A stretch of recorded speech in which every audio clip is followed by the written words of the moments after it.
And there could be a big new lead in the hunt for a suspected cop killer.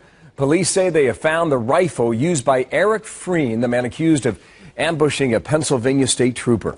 Freen's been on the run for 9 days. Police say they're closing in, though. Rick Leventhal live in Cresco, Pennsylvania, northeastern part of the state. What's the latest this morning there, Rick?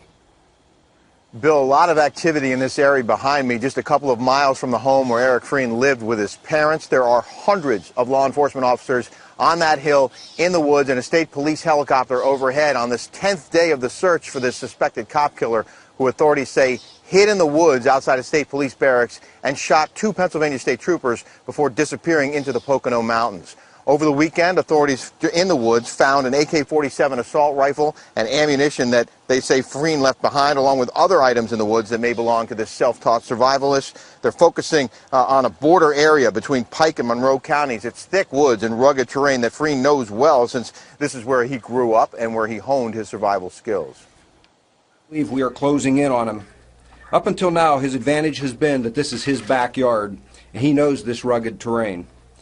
Our tactical operations people now also know his backyard, the area he once felt safe in. We are pushing him hard. He is no longer safe, and I am confident that he will be apprehended.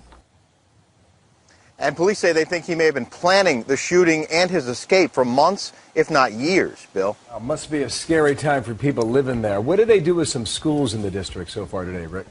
Well, they closed a number of schools last week and again today because of safety concerns, and they've been warning residents to be very, very cautious and careful. In fact, some residents aren't even being allowed back into their homes this morning.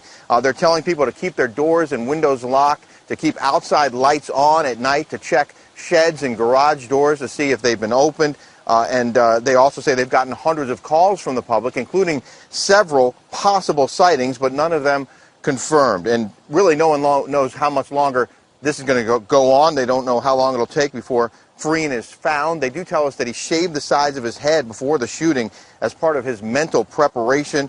They also say Freen belonged to a group that reenacted Cold War era conflicts, that basically he liked to play soldier, but now they say he's doing it for real. And Bill, we can tell you there is another news conference scheduled for this morning at 11 a.m. Eastern Time. The governor is expected to appear at that news conference. All right, 250 square miles of cover. It's a lot of ground. Rick Leventhal, thanks. Absolutely. Pennsylvania.